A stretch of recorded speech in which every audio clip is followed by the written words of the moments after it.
Hi, I'm David. And I'm Gail.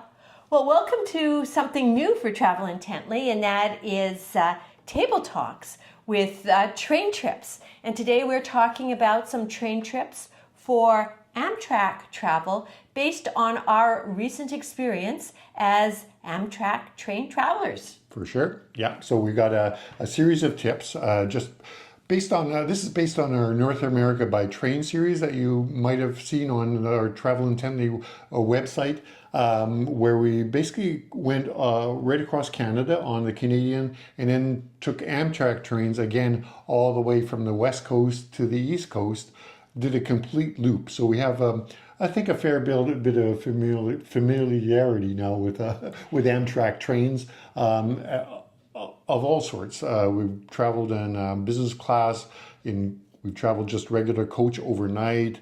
We've traveled in roomettes. One thing we haven't done yet is a bedroom.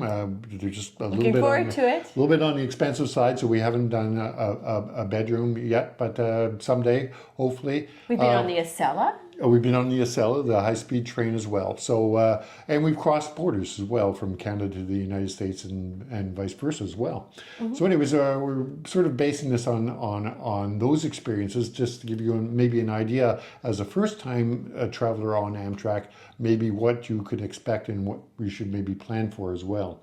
So yeah, we've got this trusty bowler hat, circa 1965. It was inspired by Odd Job in Goldfinger and was sent to me by my grandfather in London, England. And from this, we're going to randomly pick our comments. So take it for what it's worth. It's an experiment. Yeah, here we go. So I'm going to start with number one. Okay. Oh, okay. So it's very similar to the Via Rail in Canada, but I think it's a really good idea if you're planning a trip is to sign up for the Amtrak Guest Rewards program. And this is on the Amtrak.com website. So what you do is you just hit join, and when you do that, you just put in your names and other basic information, and you want to sign up for the program promotion emails. And that means then you'll get in your fairly randomly, I would say, you'll get emails from Amtrak with promotions, of course, and some of them are going to be slight, like the usual 10% discount kind of thing, but on occasion you're going to get discounts that might be up to 40%. And as a matter of fact, we're just took advantage of that. We're going to be heading off on a trip to Chicago in 10 days. In 10 days, and the only reason really is that we got an email saying that there was a 40% discount on coach seats on Amtrak. So we're going to take advantage of that and head off to Chicago for a very quick trip. So keep an eye out for that on the Travel Intently website. Right. We're going to be talking about it as we move along. Yes. Now, you also accumulate points as you go along. It's not that lucrative, really. I find our entire trip across North America by train, I think I got something like 3,000 plus points. However, if we were to take a train such as the Empire Builder from Chicago to Seattle, that would require over 35,000 points, and that's for Roomet in November. So you can see that it's you're going to need a lot of points for a big trip like that.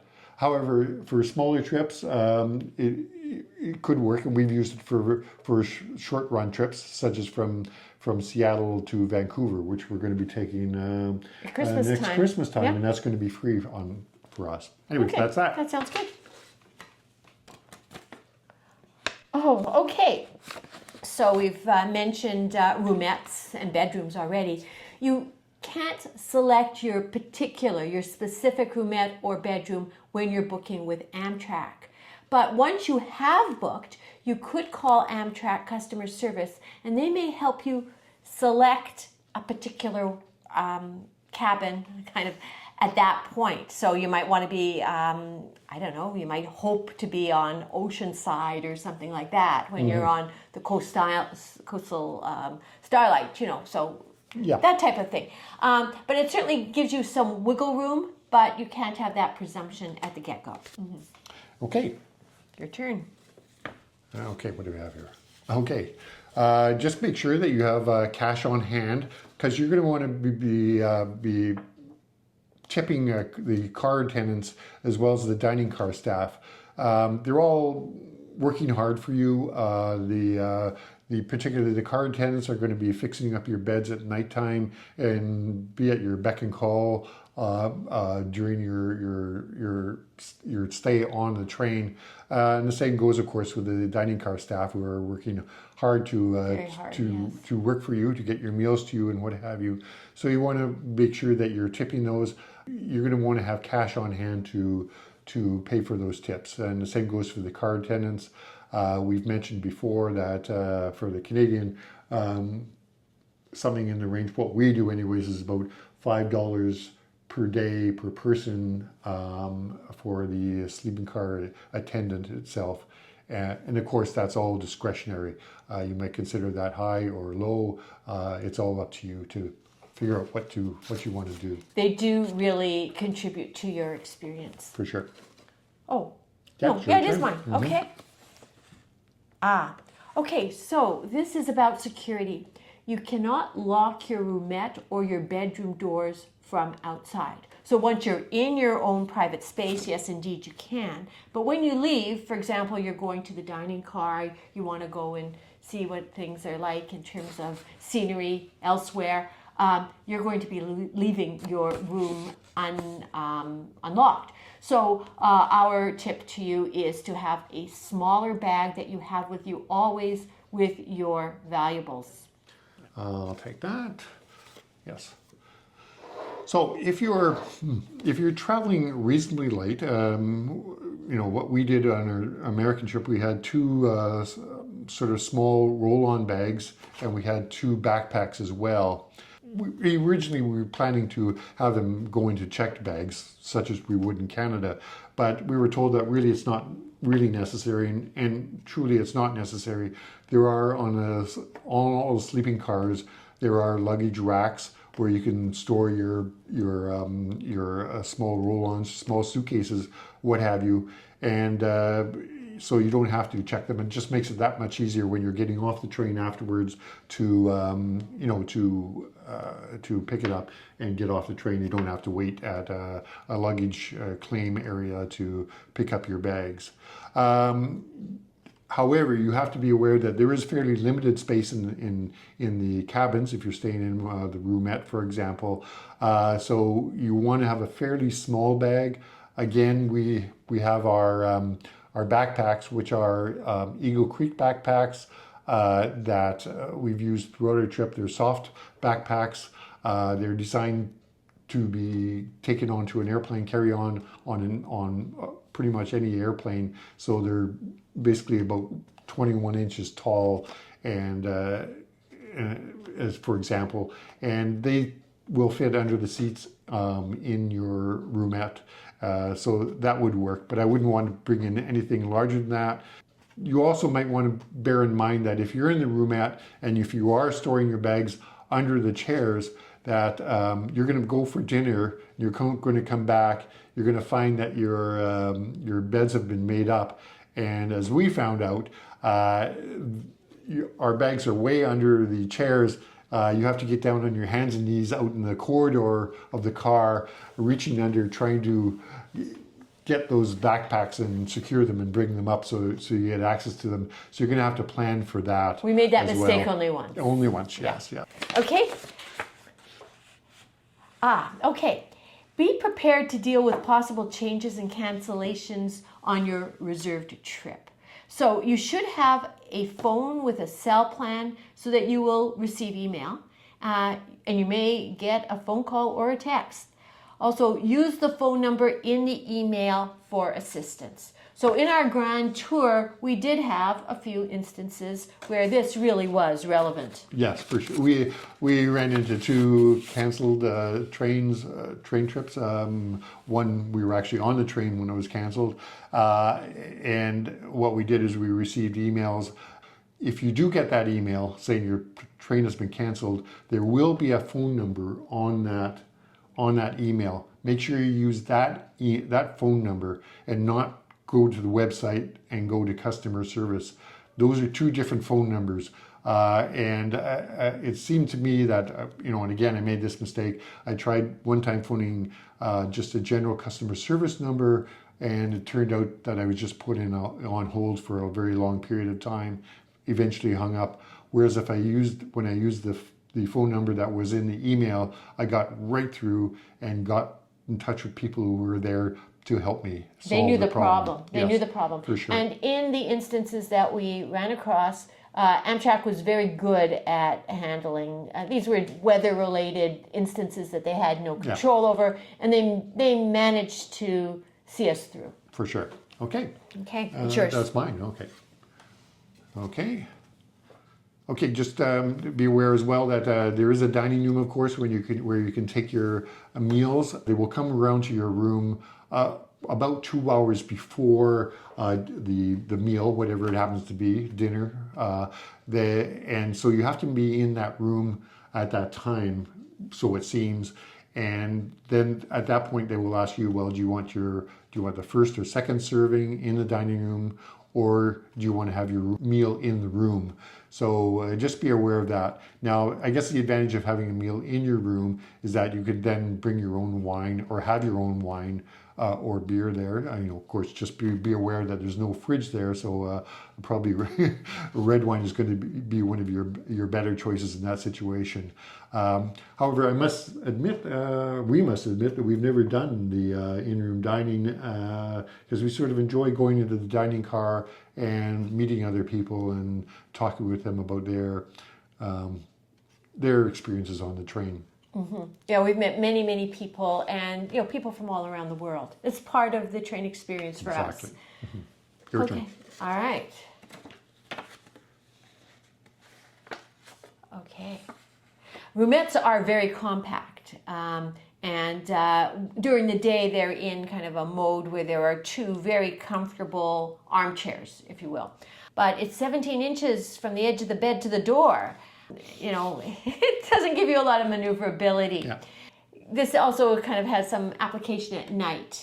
If you're in a roomette and you want to use the washroom, you don't have a washroom in your cabin, so you're going to have to go out. So you're going to have flip-flops, available. You have to have some form of dress, so we suggest that you wear shorts and a light t-shirt. And this is especially true for the upper bunk, because the poor upper bunk person has to his name is David, has to be pretty nimble, has to be prepared for some maneuverability just to get into the bunk to start with, never mind at night going off. Mm-hmm. And so have those shoes ready at the door. Yeah. And it's just the reality of Roomat. It's certainly efficient in space. Definitely efficient, yes. Good, your turn. Okay. Yes.